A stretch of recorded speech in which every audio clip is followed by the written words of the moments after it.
Hello दोस्तों, कैसे हैं आप सब। स्वागत है आप सभी का नारायण सर क्लासेस के इस नए वीडियो में। कक्षा 12 का जीव विज्ञान का अध्याय 5 जो है वंशागति एवं विभिन्नता के सिद्धांत पढ़ रहे हैं हम लोग। और इसका जो है हम लोगों ने भाग 8 तक पढ़ लिया है। आज जो है हम जानेंगे भाग 9 के बारे में, और यह भाग जो होगा इस अध्याय का अंतिम भाग होगा। तो भाग 8 तक हम लोगों ने जान लिया था कि जीन परिवर्तन से उत्पन्न रोगों के बारे में, यानी कि गुणसूत्रों पर जो जीन होते हैं उसमें परिवर्तन कर देने से रोग उत्पन्न होता है। और जीन्स परिवर्तन से उत्पन्न रोगों के बारे में हम लोगों ने भाग 8 में खूब अच्छे से जाना था। हम लोग ये जानते हैं कि मनुष्य में कुल गुणसूत्रों की संख्या होती है 46, यानी कि 46 गुणसूत्रों की संख्या होती है 46। और इनमें से जो 44 गुणसूत्र होते हैं उनको जो है कायिक या दैहिक गुणसूत्र कहा जाता है। कायिक या दैहिक गुणसूत्र। और जो 2 गुणसूत्र होते हैं उसको बोला जाता है लिंग गुणसूत्र। लिंग गुणसूत्र जो कायिक या दैहिक गुणसूत्र है या लिंग गुणसूत्र है, ये जो है इन पर सूक्ष्म खंड उपस्थित होते हैं और उसी को जीन्स कहा जाता है। भाग 8 में हमने इसे खूब अच्छे से बताया है। तो जो जीन्स होते हैं उनमें परिवर्तन से मनुष्य में रोग उत्पन्न होता है, और इन्हीं रोगों के बारे में हम लोग पढ़ रहे हैं। हम लोगों ने भाग 8 में जो है कायिक या दैहिक गुणसूत्रों पर जीन्स परिवर्तन से उत्पन्न रोगों के बारे में पढ़ लिया है। आज जो है हम पढ़ेंगे लिंग गुणसूत्र पर उपस्थित जीन्स परिवर्तन के द्वारा उत्पन्न रोग। तो यही हम लोगों का हेडिंग भी होगा आज का, लिंग गुणसूत्रों पर उपस्थित जीन्स के परिवर्तन द्वारा उत्पन्न रोग। लिंग गुणसूत्र पर जो जीन्स होते हैं उनके परिवर्तन से कौन कौन से रोग उत्पन्न होते हैं, इसके बारे में हम लोग यहाँ पे जानेंगे। तो लिंग गुणसूत्र में बताया गया कि जो लिंग गुणसूत्र होते हैं वह नर में यानी कि पुरुष में और मादा में यानी कि कहा जाए स्त्री में कौन कौन से होते हैं ये बताया गया। पुरुष में जो होते हैं XY और स्त्री में जो होते हैं वह XX। यदि XY गुणसूत्र के जीन्स परिवर्तित हों या मादा गुणसूत्र के XX जीन्स में परिवर्तन हो तो विकार उत्पन्न होता है, रोग उत्पन्न होता है, और इसी को कहा जाता है गुणसूत्रों पर, लिंग गुणसूत्रों पर जीन्स परिवर्तन द्वारा उत्पन्न रोग। यही लिंग गुणसूत्र है XY नर में और मादा में XX। और इसी पर जो है जीन्स परिवर्तन से जो उत्पन्न रोग होता है इसे ही कहा जाता है लिंग गुणसूत्रों पर उपस्थित जीन्स द्वारा उत्पन्न रोग। इन्हीं के बारे में हमें यहाँ पे जानना है।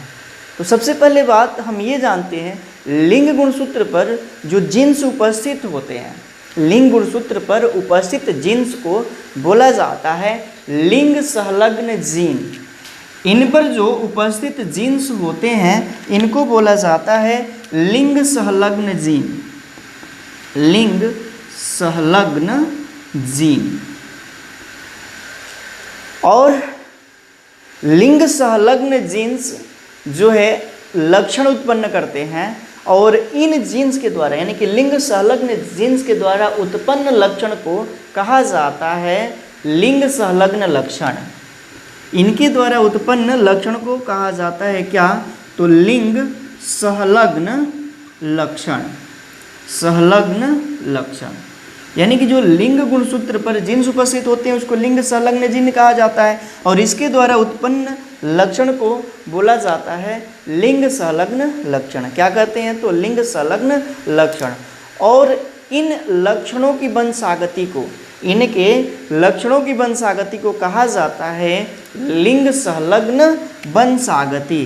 इनकी वंशागति को कहा जाता है लिंग संलग्न वंशागति। इतनी बात समझ में आया, वंशागति। फिर से इसको एक बार हम दोहराएंगे। जो नर और मादा लिंग गुणसूत्र पर जो जीन्स उपस्थित होते हैं उनको कहा जाता है लिंग संलग्न जीन। इनके द्वारा, इन जीन्स के द्वारा उत्पन्न लक्षण को बोला जाता है लिंग संलग्न लक्षण। और लिंग संलग्न लक्षणों की वंशागति यानी कि एक पीढ़ी से दूसरी पीढ़ी में ये लक्षण जाएंगे, यानी कि माता पिता से संतानों में ये लक्षण जाएंगे, और इसे ही कहा जाएगा लिंग संलग्न वंशागति। लिंग संलग्न वंशागति, इतनी बात जाने रहिए।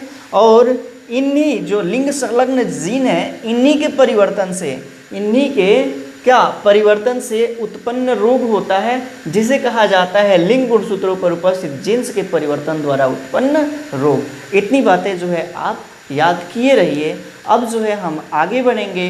अब हम जानेंगे कि इससे जो है कौन कौन से रोग उत्पन्न होते हैं, यानी कि अब हम ऐसे रोगों के बारे में बात करेंगे जो लिंग गुणसूत्रों पर उपस्थित जीन्स के कारण हो, यानी कि जो रोग लिंग गुणसूत्रों पर उपस्थित जीन्स के कारण उत्पन्न होता है, उसी रोग के बारे में अब हम बात करने वाले हैं। तो ऐसे रोग 3 प्रकार से हो सकते हैं। ऐसे जो रोग हैं वह 3 प्रकार से हो सकते हैं। ऐसे रोग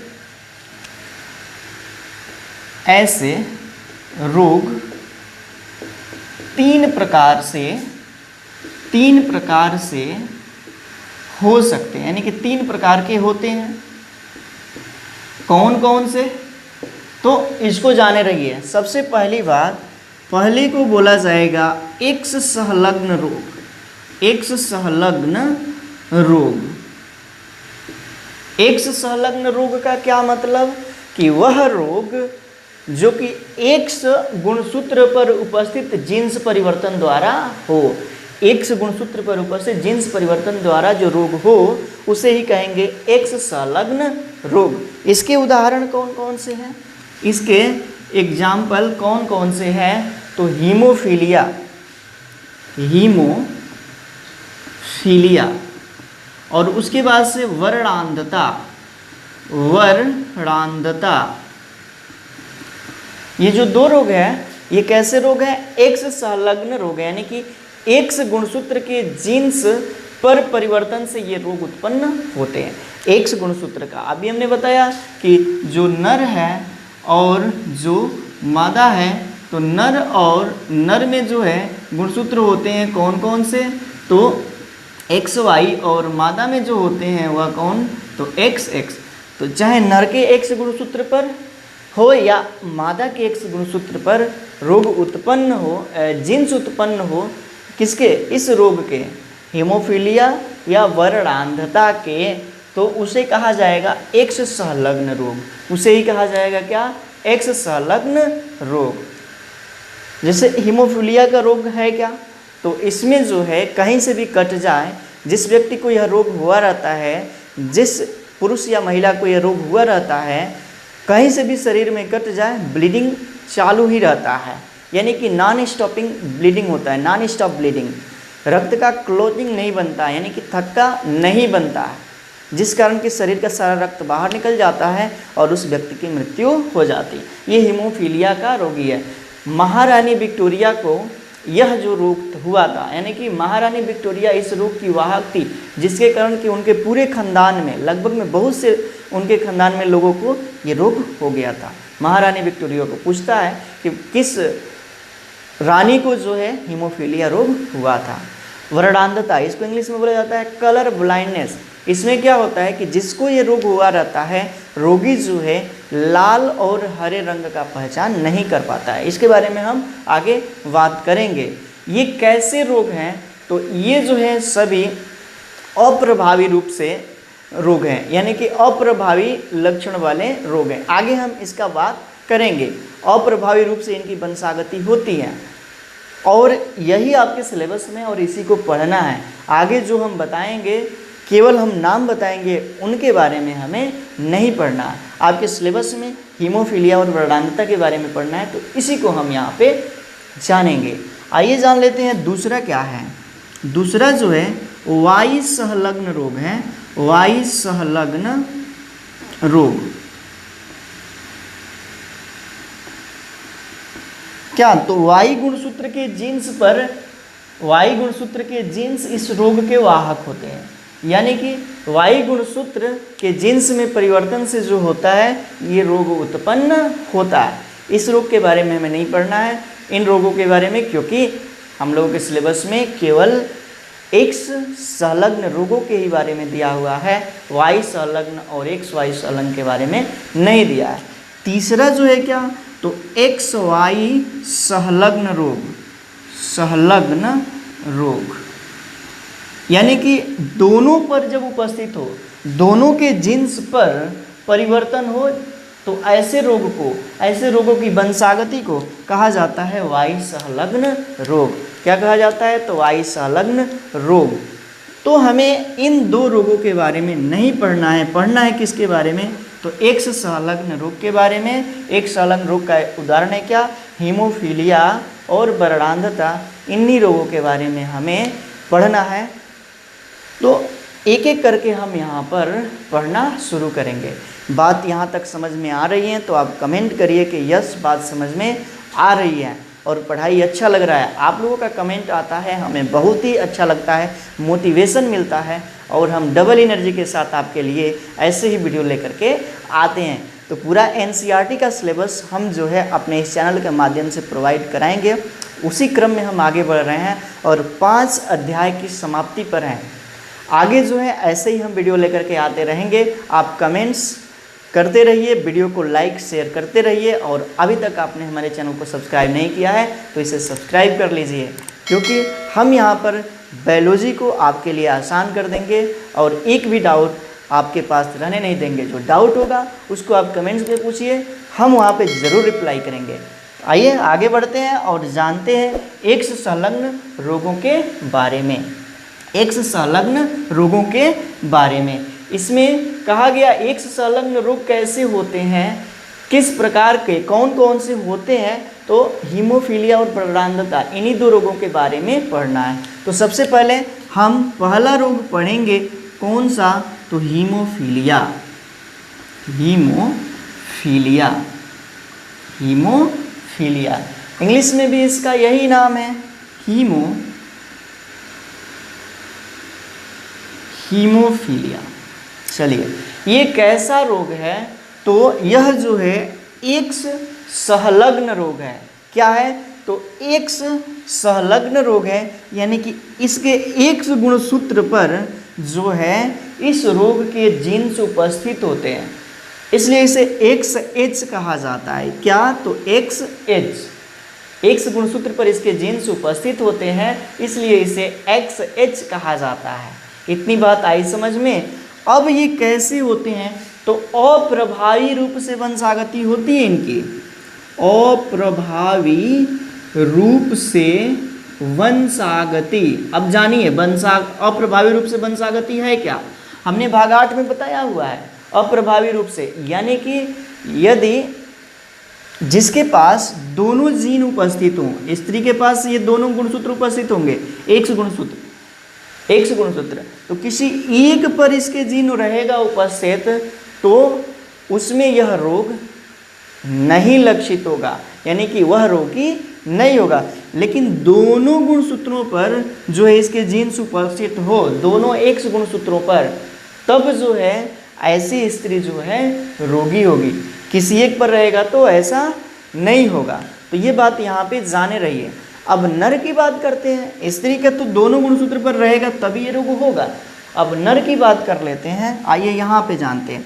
यदि नर का गुणसूत्र होता है एक्स वाई, तो इसके पास एक ही एक्स गुणसूत्र है और एक ही एक्स गुणसूत्र पर यदि हीमोफीलिया रोग का जीन है, तो ऐसा जो नर होगा, ऐसा जो पुरुष होगा, बात कर रहे हैं पुरुष की, वह जो है हीमोफीलिया का रोगी होगा। क्या होगा, तो रोगी होगा। अब बात कर लेते हैं, यदि स्त्री का दोनों पर उपस्थित हो, एक्स पर, एक्स दोनों एक्स गुणसूत्र पर इसका जीन उपस्थित हो हीमोफीलिया रोग का, तो ऐसी जो स्त्री होगी वह क्या होगी, रोगी होगी। अब बात कर लेते हैं, किसी एक स्त्री के गुणसूत्र पर यह जीन्स उपस्थित तो हीमोफीलिया रोग का, दूसरे पर नहीं हो, तो ऐसी स्त्री रोगी नहीं होगी, लेकिन क्या होगी, वाहक होगी। ऐसी स्त्री जो है वाहक होगी। ये भी स्त्री है और ये क्या होगी तो वाहक होगी। अब बात कर लेते हैं आगे। तो देखिए, यदि XY गुणसूत्र हो तो ये पुरुष को प्रदर्शित करेगा, पुरुष को, और इस पर जो है हीमोफीलिया का जीन उपस्थित नहीं है, यानी कि ऐसा पुरुष जो है सामान्य होगा, यानी कि रोगी नहीं होगा।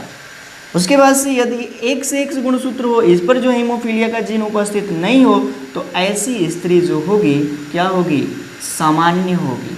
इतनी बात आप याद किए रहिए। यहाँ तक आप समझ लिए बात को, तो हम थोड़ा सा अब आगे बढ़ेंगे। ठीक, आगे बढ़ेंगे क्या, तो इसकी वंशागति के बारे में जानेंगे। इसकी वंशागति है क्या, इसकी वंशागति यानी कि हीमोफीलिया की वंशागति। आइए इसको हम मिटाते हैं, इतनी पार्ट को यहाँ पे हम मिटा सकते हैं।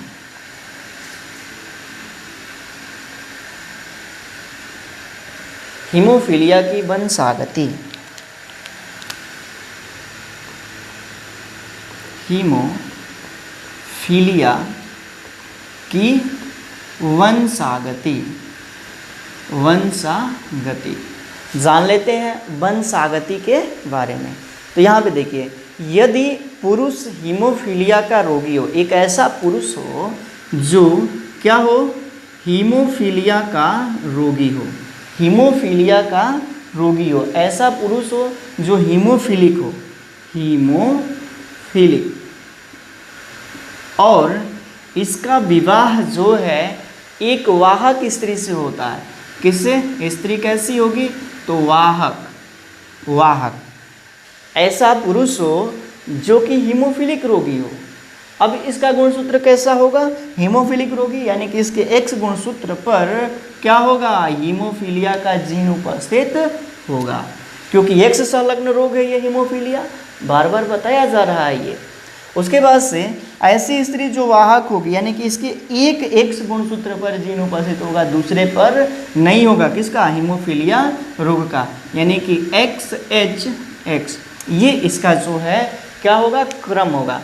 यानी कि ऐसा पुरुष जो हीमोफिलिक हो, यानी कि इसके X पर H होगा, और स्त्री वाहक है, यानी कि X पर H, यानी कि हीमोफिलिक जीन उपस्थित हो।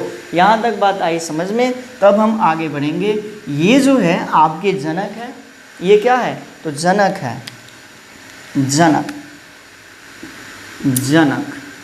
अब जो है इनका विभाजन होगा, इसका जो है क्या होगा, विभाजन होगा, अर्धसूत्री विभाजन, बार बार ये बात आ रही है। तो इससे जो युग्मक बनेगा वो XH वाला और Y वाला, ये क्या है तो युग्मक है, युग्मक। इससे भी वही विभाजन होगा और क्या बनेगा तो XH वाला और X वाला युग्मक, ये बनेंगे। जब पुरुष का XH स्त्री के XH से निषेचित होता है तो बनता है XHXH। ठीक, यहाँ तक स्पष्ट है। उसके बाद से पुरुष का XH और X से बनेगा तो XHX का निर्माण होगा। पुरुष का Y स्त्री के XX से मिलेगा तो XHY का निर्माण होगा, और पुरुष का Y स्त्री के X से मिलेगा तो XY गुणसूत्र का निर्माण होगा। ठीक, यहाँ तक हम लोग जान लिए। अब देखिए ये कैसा है, XHXH, यानी कि ऐसी स्त्री कैसी होगी तो यह स्त्री जो होगी वह रोगी होगी। अभी हमने बताया इसके बारे में, स्त्री कैसी होगी, रोगी। देखिए XH और X, ये स्त्री कैसी होगी तो स्त्री जो है यह वाहक होगी। कैसी तो वाहक होगी। ये जो है XHY है, यानी कि यह पुरुष कैसा होगा तो यह संतति जो है रोगी होगी, रोगी होगा।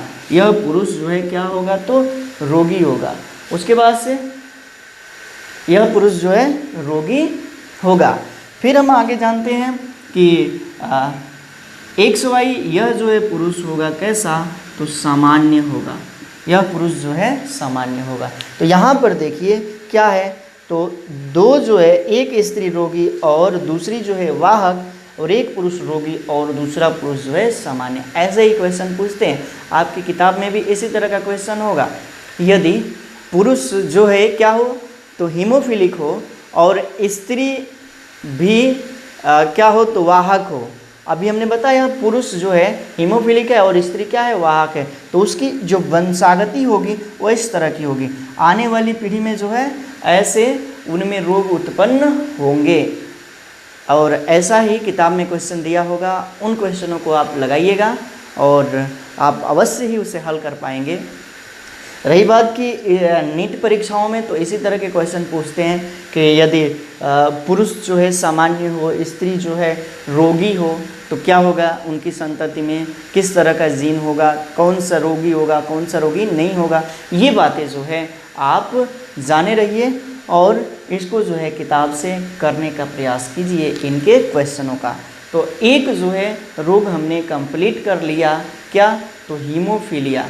इसका लक्षण क्या होता है हीमोफीलिया का, तो हमने बताया कि हीमोफीलिया के रोगी का यदि कहीं से भी कट जाए तो ब्लीडिंग, नॉन स्टॉप ब्लीडिंग होता है, ब्लड गिरता ही रहता है, उसका क्लोथिंग नहीं होता है, यानी कि उसका रक्त का थक्का नहीं बनता है, और एक ऐसी स्थिति आती है कि शरीर का सारा ब्लड गिर जाता है और व्यक्ति की मृत्यु हो जाती है। तो बहुत ही ये घातक रोग है। चलिए दूसरा रोग जानते हैं जो है क्या, वर्णांधता।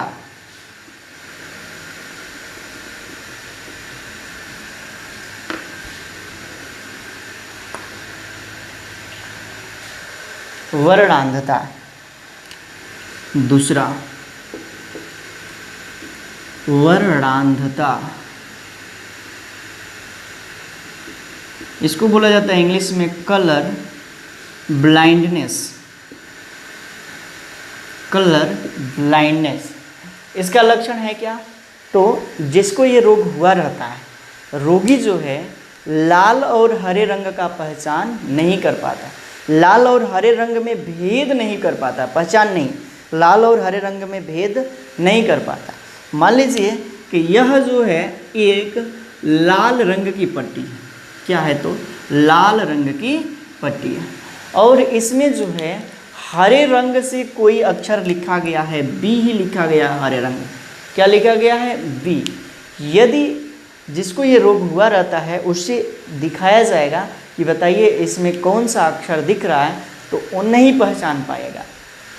क्यों, क्योंकि उसको ये रोग है कौन, वर्णांधता, यानी कि कलर ब्लाइंडनेस, यानी कि ऐसा रोगी लाल और हरे रंग में भेद नहीं कर पाता।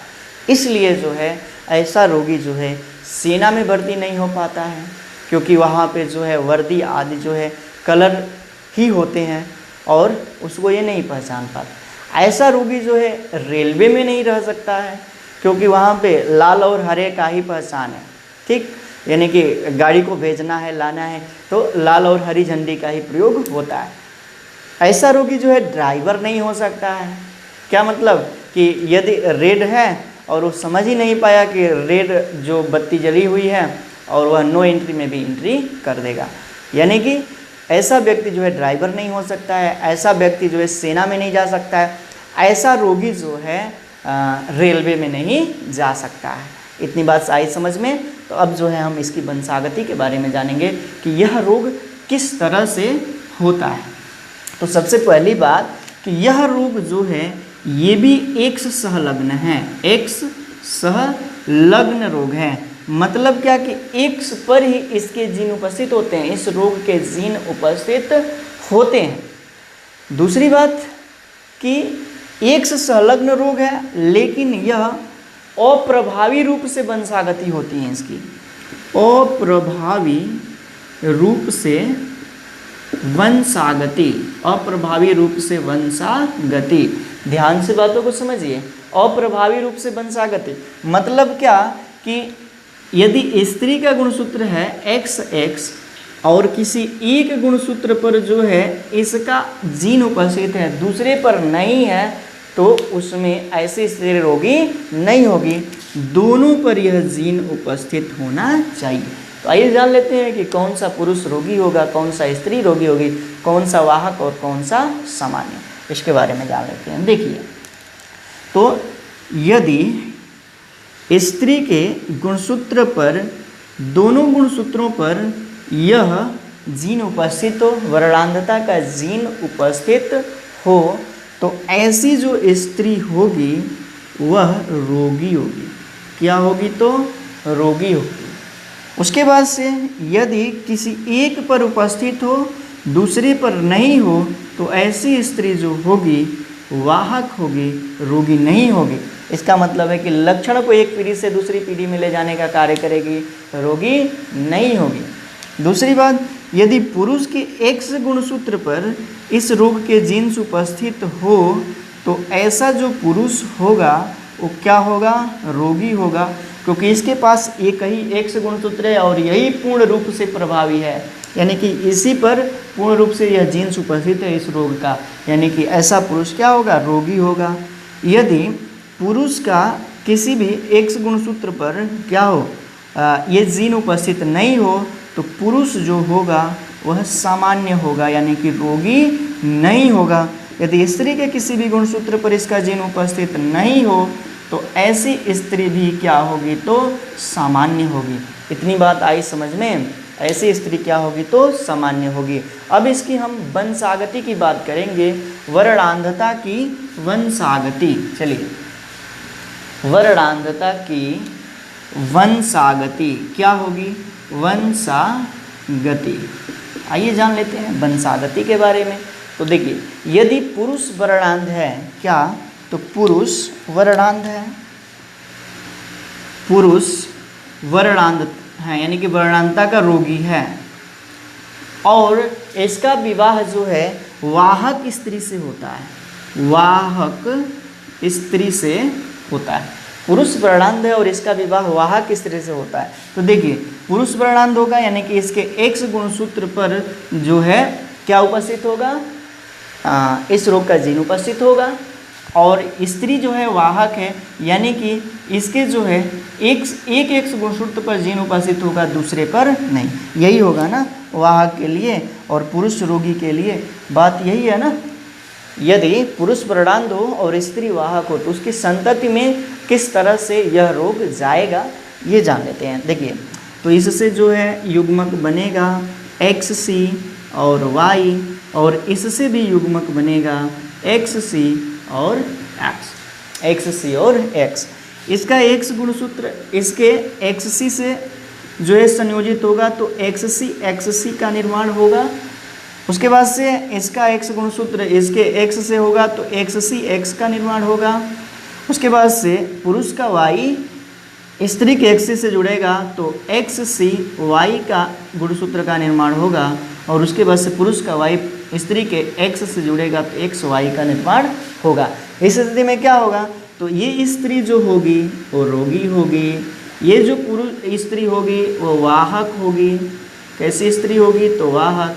ये जो पुरुष होगा वो क्या होगा? रोगी होगा, और ये जो पुरुष होगा वो क्या होगा? तो सामान्य होगा, सामान्य होगा। आई बात समझ में? तो यहाँ पे क्या है, देखा गया कि एक स्त्री रोगी, दूसरी स्त्री वाहक, उसके बाद से एक पुरुष रोगी और दूसरा पुरुष सामान्य उत्पन्न हो रहा है इनकी वंशागति में। ऐसे ही क्वेश्चन पूछते हैं कि यदि पुरुष जो है सामान्य हो, स्त्री रोगी हो, तो उनकी वंशागति क्या होगी? तो आपको जो है उनके गुणसूत्र यहाँ पे दिए गए हैं, यहाँ से आप ऐसा क्वेश्चन लगाइए। एक भी क्वेश्चन आप गलत नहीं करेंगे, आप जो है सभी क्वेश्चनों का सही आंसर देंगे। तो आज जो है हम लोगों ने जाना कि लिंग गुणसूत्र पर उपस्थित जीन्स द्वारा उत्पन्न रोग, और यहाँ पे हमने दो रोगों के बारे में वर्णन किया। एक जो है क्या, कलर ब्लाइंडनेस, और दूसरा जो है हीमोफीलिया। तो यहाँ पे दो रोग हम लोगों ने कंप्लीट किया, और इसी के साथ जो है यह लेसन जो है समाप्त होता है। अगले वीडियो में हम अगले लेसन के साथ मिलेंगे। इससे पहले जो है हमारा कुछ क्वेश्चन है, आप जो है उस क्वेश्चन का आंसर कमेंट बॉक्स में ज़रूर दीजिएगा। बहुत से लोग दे रहे हैं और बहुत ही अच्छा आंसर दे रहे हैं, सही आंसर दे रहे हैं, और उनको जो है इस हमें समझ में आ रहा है कि आप अच्छे से पढ़ाई कर रहे हैं, और जो है आने वाले एग्ज़ाम में भी आप इसके लिए बहुत ही अच्छा करेंगे। तो आज के लिए हमारा पहला प्रश्न होगा कि यदि स्त्री वर्णांध है और पुरुष सामान्य हो, स्त्री वर्णांध है और पुरुष सामान्य हो तो इनकी वंशागति क्या होगी, इस तरह से आप बना दीजिए, इस तरह से दिखा दीजिए। दूसरी बात कि हीमोफीलिया रोग का जीन किस गुणसूत्र पर उपस्थित होता है। हीमोफीलिया रोग का जीन किस गुणसूत्र पर उपस्थित होता है। इस 2 क्वेश्चन का आंसर कमेंट बॉक्स में दीजिए। तो मिलते हैं हम अगले वीडियो में जो है नए लेसन के साथ। तब तक के लिए आप जो है वीडियो देखते रहिए, हमारे चैनल पर बने रहिए। हमारे चैनल को सब्सक्राइब नहीं किया तो इसे सबसे पहले सब्सक्राइब कीजिए और इसे अपने मित्रों में अधिक से अधिक शेयर कीजिए। आपको वीडियो अच्छा लगता हो तो इसे लाइक ज़रूर कीजिएगा। तो मिलते हैं एक नए लेसन के साथ अगले वीडियो में। तब तक के लिए धन्यवाद।